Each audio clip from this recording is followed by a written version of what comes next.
آپ کے خان صاحب کے ساتھ بڑی دوستی تھی،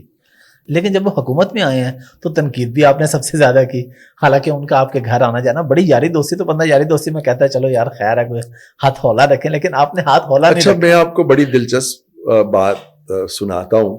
آپ اس کی تصدیق کر سکتے ہیں۔ جب عمران خان صاحب اقتدار میں آئے اور میری ان سے ایک دو ملاقاتیں ہوئی اور میں نے انہیں کچھ اچھے مشورے، جو ایک دوستانہ مشورے ہوتے ہیں، میں نے انہیں وہ مشورے دیے، اور جب ان پہ عمل نہیں ہوا بلکہ اس کے بالکل برعکس چیزیں ہونا شروع ہو گئیں، تو میں نے سوچا اس وقت، اور مجھے لگا کہ یہ بھی ایک روایتی سے حکمران ہیں، جس طرح اس سے پہلے حکمران تھے، تو یہ بھی اسی طرح کے جو ایک سیاسی حکمران ہمارے ہوتے ہیں، جو لوگوں کو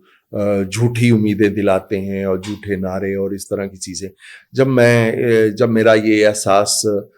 زیادہ پختہ ہو گیا، مضبوط ہو گیا، تو میں نے ان کی پالیسیوں کے، ان کے خلاف تو نہیں، ان کی جو پالیسیاں تھیں اس کے خلاف جب میں نے لکھنا شروع کیا، تو سہیل بڑائے صاحب ہمارے بڑے محترم ہیں، اور میں انہیں بہت پسند کرتا ہوں، ان کی عاجزی کی وجہ سے بھی اور جو ان کی کمپیٹنسی ہے اس وجہ سے بھی۔ تو سہیل بڑائے صاحب نے مجھے کہا کہ یار آپ کے ساتھ تو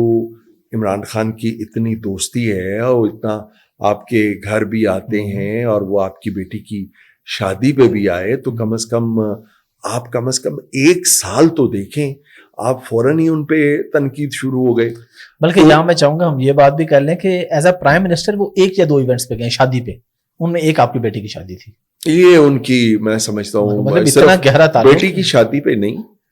بیٹی کی شادی پہ ہی نہیں، بلکہ یہ مجھے ان کی محبت یاد ہے کہ جب 2011 میں میری والدہ کی ماں کی ڈیتھ ہوئی، وہ تشریف لائے جنازے میں، اور 2016 میں جب میرے والد صاحب کی وفات ہوئی، تو تب بھی وہ اظہار تعزیت کیا، اور میرے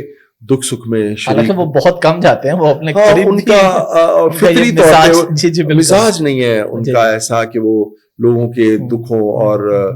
سکھوں میں شریک ہوں، وہ ان کا ایسا مزاج نہیں ہے۔ فرسٹ کزن کی ان کی ڈیتھ ہوئی تھی، بالکل، اس میں بھی وہ شریک نہیں ہوئے تھے۔ تو ہم یہ بات کر رہے تھے، تو مجھے سہیل بڑائی صاحب نے کہا، انہوں نے کہا کہ یار ایک سال تو آپ کو بالکل ان کے بارے میں لکھنا چاہیے۔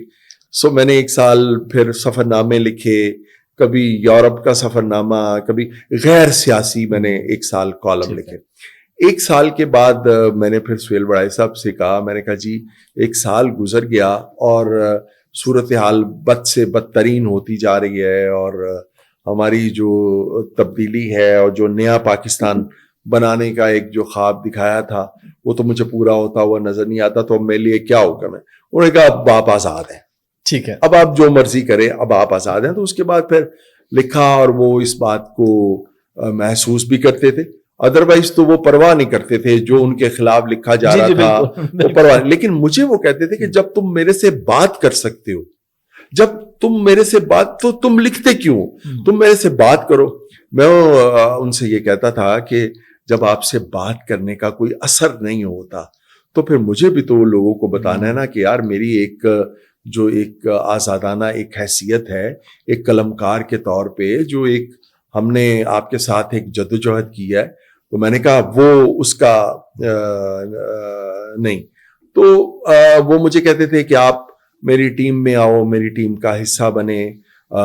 جب وہ آئے پرائم منسٹر بنے تو انہوں نے کہا کہ آپ میرے میڈیا ایڈوائزر بن جائیں، اور پھر اس کے بعد بھی کچھ چیزیں انہوں نے کہا۔ پنجاب میں بھی مجھے کچھ کہا گیا، لیکن میں نے معذرت کی ان سے، میں نے کہا نہیں، میں تو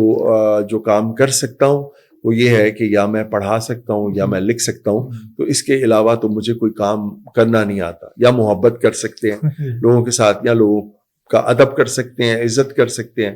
تو وہ میں نے کہا کہ نہیں، مجھے اس طرح نہیں۔ پھر وہ ایک گلا کرتے تھے کہ جب آپ مجھ سے گلا کرتے ہیں کہ جی میں اچھے لوگوں کو آگے نہیں لاتا، تو جب میں آپ سے کہتا ہوں کہ آپ آئیں میرے ساتھ، میری ٹیم کا حصہ بنے، تو آپ کہتے ہیں کہ جی میں نے آپ کی ٹیم کا حصہ نہیں بننا، تو پھر آپ یہ گلا نہیں کر سکتے کہ میں اچھے لوگ ہوں۔ تو میں نے کہا کہ